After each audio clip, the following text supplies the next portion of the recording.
Good morning students. Online classes में आपका स्वागत है। मैं ज्योति द्विवेदी, असिस्टेंट प्रोफेसर मेकल सुता कॉलेज डिंडोरी से। आज का जो टॉपिक है वो बीएससी फाइनल ईयर के स्टूडेंट्स के लिए है, जिसका नाम है विभिन्नताएं एवं उसके प्रकार। चूँकि ये टॉपिक थ्योरेटिकल है, इसमें डायग्राम की आवश्यकता नहीं है, इसलिए इसमें बोर्ड का यूज नहीं किया गया है।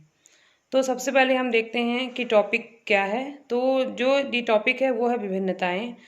तो हम कह सकते हैं कि निकट संबंधी जीवों में जो भी परिवर्तन आते हैं उन्हें हम कहते हैं विभिन्नताएं। अब निकट संबंधी जीव हम किन्हें कहेंगे? तो हमारे माता पिता, भाई बहन, ये सबसे निकट संबंधी जीव होते हैं। तो जब इनमें किसी भी कारण से परिवर्तन आता है तो उसे हम कहते हैं विभिन्नताएं। हम देखते हैं कि हमारे माता पिता के जो लक्षण हैं वो हम में हैं, और अगर एक माता पिता की अगर 4 संतानें हैं तो सभी जो हैं अलग अलग होती हैं। आवश्यक नहीं है कि सभी में वही लक्षण आएँ और पूरे पूरे आएँ। तो इसी को हम कहते हैं विभिन्नताएं। तो अब हम देख लेते हैं कि विभिन्नताएं कितने प्रकार की होती हैं। तो सबसे पहले आता है सोमैटिक एंड जर्मिनल वेरिएशन। चूँकि आपको पता है कि हमारे शरीर में 2 प्रकार की सेल्स होती हैं, एक होती हैं सोमैटिक सेल्स और एक होती हैं जर्मिनल सेल्स। तो जब हमारी सोमैटिक सेल्स में किसी भी कारण से परिवर्तन आता है तो उसे हम सोमैटिक वेरिएशंस कहते हैं। इसको एग्जाम्पल के थ्रू हम ऐसा समझ सकते हैं कि जो लोग धूप में काम करते हैं तो उनको धूप में काम करने के कारण उनकी स्किन का जो कलर होता है वो डार्क हो जाता है। तो डार्क होने का कारण क्या होता है कि मेलानिन पिगमेंट्स जो है वहाँ पे इकट्ठे हो जाते हैं, तो वो व्यक्ति जो होता है वो थोड़ा सा सांवला हो जाता है। लेकिन यह आवश्यक नहीं है कि वो आगे जा कर के ये लक्षण उसकी पीढ़ी में जाएं। वो जब तक वो जिंदा रहता है, जीवन काल तक रहते हैं और धीरे धीरे वो खत्म हो जाते हैं। ऐसे ही लोहार जो है, लोहार के हाथ की जो मांसपेशियां होती हैं वो ज़्यादा विकसित हो जाती हैं, लेकिन यह आवश्यक नहीं है कि उनके बच्चों के हाथ की जो मांसपेशियां हैं वो भी ऐसे ही विकसित रहें। तो ऐसे लक्षण जो सोमैटिक सेल्स में होते हैं, मतलब कि हमारे हाथ पैर इनमें जो परिवर्तन आ जाते हैं किसी भी कारण विशेष से, तो उसे हम कहते हैं सोमैटिक वेरिएशंस। फिर आता है जर्मिनल वेरिएशन, मतलब कि ऐसे वेरिएशन जो हमारे जर्म सेल्स में होते हैं उन्हें हम कहते हैं जर्मिनल वेरिएशन, क्योंकि जर्म प्लाज्म में ही गैमेट्स का फॉर्मेशन होता है। फिर इसके बाद आता है कॉन्टिन्यूअस एंड डिसकॉन्टिन्यूअस वेरिएशंस।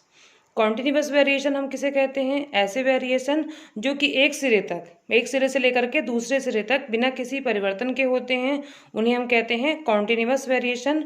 और डिसकॉन्टिन्यूअस वेरिएशन मतलब होता है ऐसे वेरिएशन जो मतलब कि लगातार नहीं होते हैं, वो अचानक से हो जाते हैं, तो उन्हें हम कहते हैं डिसकॉन्टिन्यूअस वेरिएशंस। फिर इसके बाद आता है determinate and indeterminate variation. Determinate variation को हम अनुकूलन से जोड़ सकते हैं। अनुकूलन मतलब क्या होता है? कोई भी जीव अपने वातावरण में रहने के लिए अपने आप को वातावरण के अनुसार ढालता है, तो इस जो ढालने की प्रक्रिया होती है वही कहलाती है अनुकूलन। तो जो डिटर्मिनेट वेरिएशन होता है वो अनुकूलन के कारण आता है।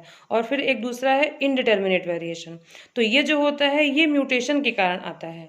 म्यूटेशन क्या होता है? जीवों के शरीर में अकस्मात कोई परिवर्तन अगर होते हैं तो उसे हम कहते हैं म्यूटेशंस।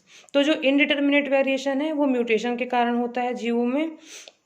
फिर आता है मेरिस्टिक एंड सबस्टेंसिव वेरिएशंस।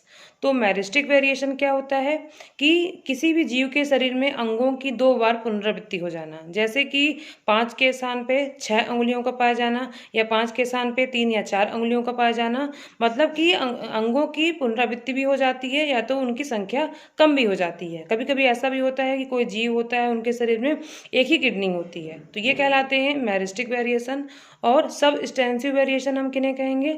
ऐसे वेरिएशन जैसे कि कोई बच्चा है, उसके माँ बाप के जो हेयर्स थे वो सीधे थे या ब्लैक थे, लेकिन जो उनका बच्चा पैदा हुआ उनके बाल कैसे हो गए? कर्ली हो गए, है ना, और बालों के कलर में भी चेंज आ गए, आंखों की पुतलियों के कलर में भी चेंज आ गए, तो इन्हें हम कहते हैं सबस्टेंसिव वेरिएशंस। इन वेरिएशंस के अलावा कुछ और वेरिएशंस भी होते हैं, जैसे कि मार्फोलॉजिकल वेरिएशन। मार्फोलॉजिकल वेरिएशन मतलब होता है कि शरीर के आकार में परिवर्तन। जैसे एक माता पिता हैं, उनकी अगर 3 या 4 संतानें हैं तो चारों संतान के जो शारीरिक संगठन होगा वो अलग अलग हो सकता है। उनके शरीर की बनावट, उनकी हाइट, उनकी पर्सनालिटी, ये सभी अलग अलग होती हैं, तो इन्हें हम कहते हैं मार्फोलॉजिकल वेरिएशन। फिर आता है साइकोलॉजिकल वेरिएशन, मतलब कि उन साइकोलॉजिकल वेरिएशन में हम उन्हें पढ़ते हैं हैं, जैसे कि व्यक्ति की बुद्धिमत्ता कैसी है, उसके सोचने समझने की क्षमता कैसी है। तो ये सभी जो होते हैं वो साइकोलॉजिकल वेरिएशंस में आते हैं। फिर आता है फिजियोलॉजिकल वेरिएशन। तो अपनी बॉडी के अंदर जो फिजियोलॉजिकल एक्टिविटीज़ चलती है, जैसे कि डाइजेशन, एक्सक्रीशन, ये सभी फिजियोलॉजिकल एक्टिविटीज़ कहलाती है। तो इनमें भी प्रत्येक जीव की अलग अलग होती है। एक ही माता पिता की अगर 4 संतानें हैं तो चारों की संतानों में ये प्रक्रिया जो होती है वो अलग अलग होती है। तो इसे हम कहते हैं फिजियोलॉजिकल वेरिएशंस। इसके अलावा और भी बहुत सारे कारण होते हैं, जैसे कि हार्मोन्स का इफेक्ट होता है। बॉडी में हार्मोन्स जो हैं अंतःस्रावी ग्रंथियों से निकलते हैं, जिन्हें हम एंडोक्राइन ग्लैंड्स कहते हैं। कभी कभी क्या होता है कि किसी की बॉडी में ग्रोथ हार्मोन्स की मात्रा बहुत ज़्यादा निकल जाती है, तो उनकी हाइट जो होती है वो बहुत ज़्यादा बढ़ जाती है। इसके अलावा कभी कभी ऐसा भी होता है कि ग्रोथ हार्मोन्स की मात्रा कम निकलती है, तो उनकी हाइट जो है कम हो जाती है, व्यक्ति बौना रह जाता है। तो अंतःस्रावी ग्रंथियाँ भी जो हैं जिम्मेदार होती हैं वेरिएशंस के लिए। फिर इसके बाद जो मेन कारण है वेरिएशन का वो हम देख लेते हैं, जिसे हम कह सकते हैं कि जीनिक इफेक्ट जो होता है।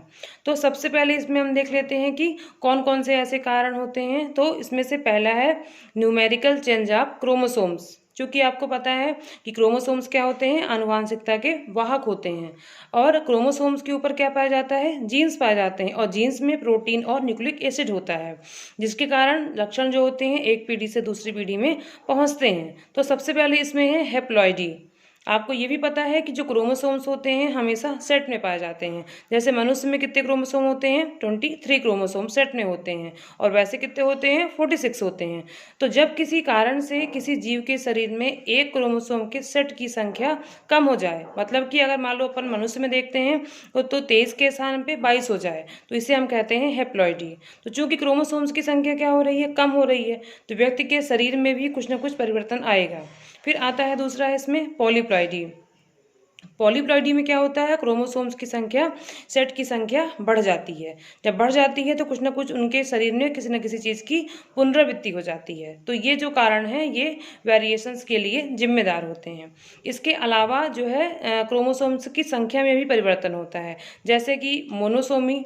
मोनोसोमी मतलब होता है कि किसी जीव के शरीर में क्रोमोसोम्स की संख्या अगर एक कम हो जाए, जिसे हम ऐसा कह सकते हैं कि 2n-1, तो उस व्यक्ति के शरीर में एक क्रोमोसोम की संख्या अगर कम हो जाएगी तो क्या होगा, कुछ ना कुछ उसके अंदर लक्षणों की कमी आ जाएगी, है ना। तो ये कहलाएगा मोनोसोमिक। फिर आता है नलिसोमिक, मतलब कि किसी जीव के शरीर में दो क्रोमोसोम्स की संख्या अगर घट जाए तो उसे हम कहेंगे नलिसोमी।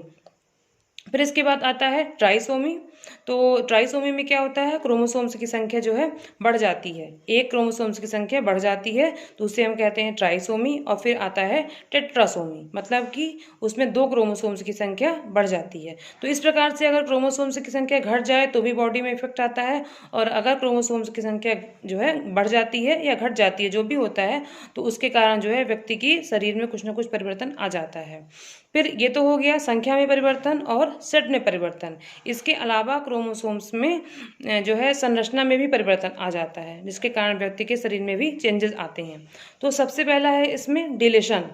डिलीशन मतलब होता है कि किसी भी क्रोमोसोम्स के पीछे या आगे का, है ना, कोई टुकड़ा टूट करके अलग हो जाए और साइटोप्लाज्म में घुल करके समाप्त हो जाए। तो इससे क्या होगा कि उस क्रोमोसोम्स के ऊपर जो जीन्स थे वो अपने कैरेक्टर्स नहीं ला पाते हैं, जिसके कारण व्यक्ति में विभिन्नताएं आ जाती हैं। ये होता है डिलीशन। इसके बाद आता है डुप्लीकेशन।